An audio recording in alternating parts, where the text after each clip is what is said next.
আপনাদের স্বাগত জানাচ্ছি আমার বি পজিটিভ বিহেভি ভিডিও সিরিজে। আজকের ভিডিওর শিরোনাম মানুষের মন কাজ আচরণ দিয়ে জয় করুন, যুক্তি তর্ক দিয়ে নয়। যুক্তি তর্ক দিয়ে সাময়িক যে বিজয় আপনি অর্জন করছেন বলে মনে করেন, প্রকৃতপক্ষে সেটি হচ্ছে বহু প্রাণহানি করে জয়লাভ। যে বিরক্তি, অসন্তুষ্টি ও বিদ্বেষ আপনি জাগিয়ে তুলবেন এই তথাকথিত যুক্তি তর্ক দিয়ে, তার বিনিময়ে আপনি পাবেন না তেমন ভালো কিছু। এর চেয়ে আপনি যদি নিজের কাজকর্মের মাধ্যমে, আচরণের মাধ্যমে অন্যদেরকে উদ্বুদ্ধ করতে পারেন, সেটি হবে অনেক শক্তিশালী।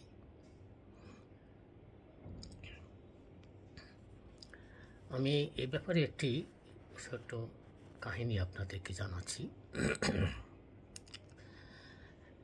এক সময় এক রাজাকে ছিল তার খুবই বিশ্বস্ত এক উজির। সেই উজির 30 বছর যাবৎ রাজাকে যথেষ্ট আনুগত্য এবং বিশ্বাসের সঙ্গে, সততার সঙ্গে সেবা করে গেছেন।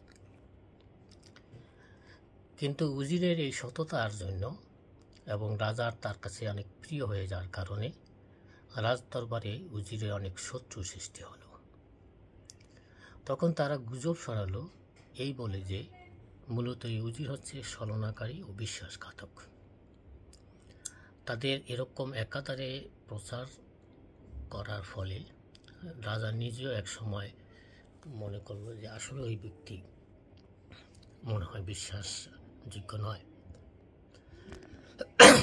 রাজা তখন ওই ব্যক্তিকে মৃত্যুদণ্ড দিলেন এবং তাকে মরতে হবে দুর্দর্শ কুকুরের কামড়ে।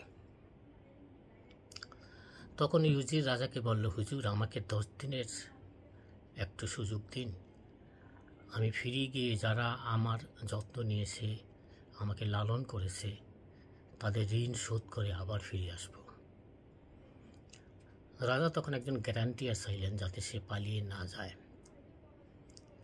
উজির একজন গ্যারান্টিয়ার দেওয়ার পর রাজা তাকে যেতে দিলেন। উজির বাড়ি গিয়ে 100 স্বর্ণ মুদ্রা জোগাড় করলো এবং ওই স্বর্ণ মুদ্রা গিয়া যে কুকুরদেরকে দিয়ে তাকে কামড়িয়ে মারার ব্যবস্থা করেছেন রাজা, ওই কুকুরগুলির যে মালিক বা তত্ত্বাবধায়ক তার কাছে গেলেন এবং তাকে ওই স্বর্ণ মুদ্রাগুলি দিয়ে বললেন যে আগামী 10 দিন আমি এই কুকুরদের তত্ত্বাবধান করব, আমার দায়িত্ব এদেরকে দিয়ে দিন। এরপর রাজা উজির সেই কুকুরগুলিকে যথেষ্ট যত্নের সঙ্গে লালন পালন করতে লাগলেন, উত্তম খাবার দিতে লাগলেন এবং অনেক রকমের পরিচর্যা করলেন। এরপর 11তম দিনে উজির রাজার কাছে হাজির হলেন শাস্তি পাওয়ার জন্য। রাজা সেই কুকুরগুলিকে নিয়ে আসলেন এবং কুকুরগুলিকে ছেড়ে দিলেন যাতে উজিরকে কামড়ে মেরে ফেলে।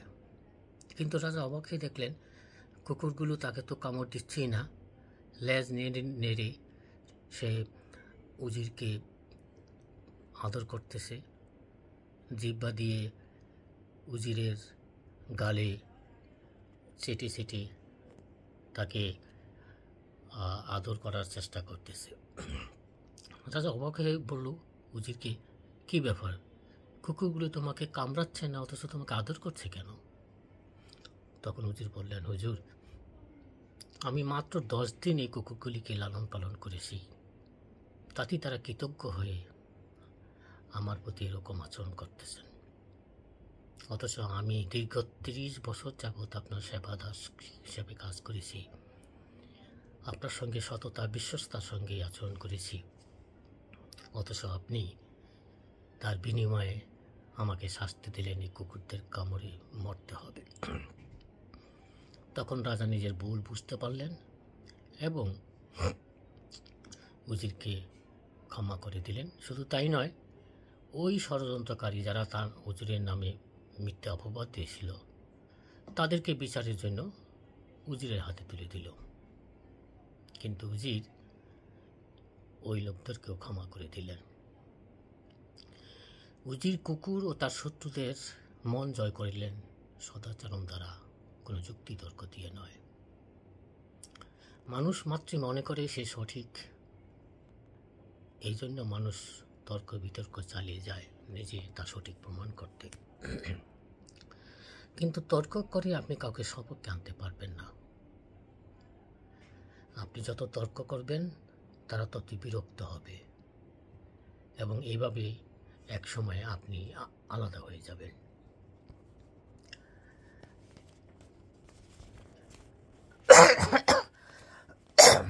এ ব্যাপারে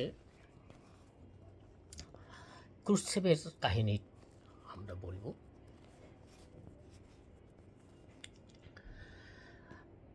তার আগে একটু বলে রাখি, কোনো কিছু প্রমাণ করা বা যুক্তি তর্ক দিয়ে কোনো বিজয় অর্জন করার চেষ্টা সঠিক নয়, এই কারণে যে আপনি জানেন না যাদের সঙ্গে তর্ক করছেন তাদের উপরে প্রতিক্রিয়া কেমন হচ্ছে। তারা বদ্ধতার খাতিরে একমত হতে পারে, কিন্তু ভিতরে আপনার প্রতি বিদ্বেষ জন্মাতে পারে, অথবা অসাবধানতাবশত আপনি হয়তো এমন কিছু বলে বসলেন যা তাদেরকে আহত করবে। কেননা শব্দ বাক্যকে নানাজন নানাভাবে ব্যাখ্যা করতে পারে। তাই সবচেয়ে উত্তম যুক্তিরও দৃঢ় ভিত্তি থাকে, এটা সঠিক নয়।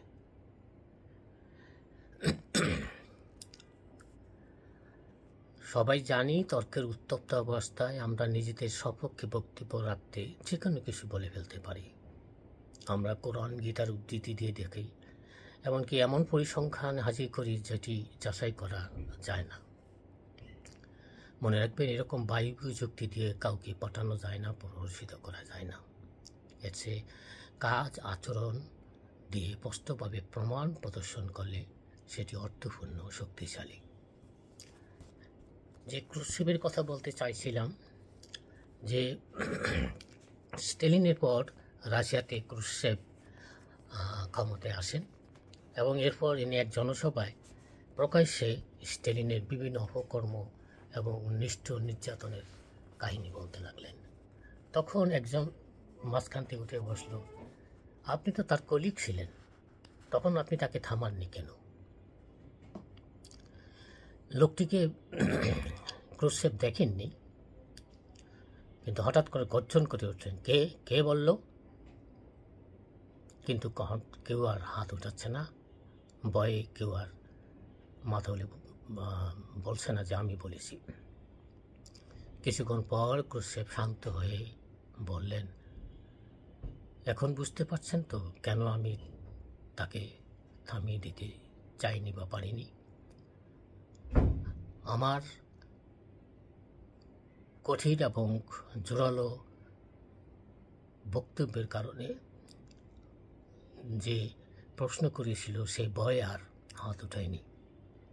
তাই আমার পক্ষেও স্টেলিনের বিরুদ্ধে কথা বলা সম্ভব হয়নি। এখানে ক্রুসেভ কী করলেন? হাজারটা যুক্তি দিয়ে উনি এটা বুঝাইতে পারতেন, কিন্তু তা না করে একেবারে বাস্তব সামনে প্রমাণ, ভয়ের একটা উদাহরণ দিয়ে তিনি দেখিয়ে দিলেন যে আসলে কেন তিনি স্ট্যালিনের বিরুদ্ধে কিছু বলতে পারলেন না। হাজারটা কথা যা প্রমাণ করতে না পারে, বাস্তব এবং প্রমাণযোগ্য কোনো কাজ আচরণ সেটি প্রতিষ্ঠা করতে পারে।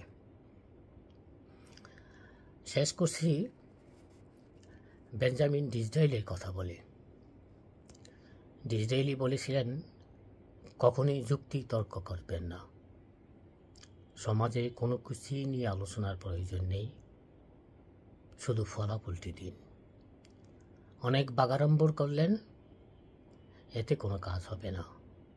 বাগাড়ম্বর না করে নিজের কাজের যে ভালো ফলাফল, সেই ফলাফলটি উপস্থাপন করুন। তাতেই মানুষ আপনার পক্ষে থাকবে। যুক্তি তর্ক দিয়ে নয়, মন করুন কাজ ও আচরণ দিয়ে। সবাইকে ধন্যবাদ। Be positive, be happy.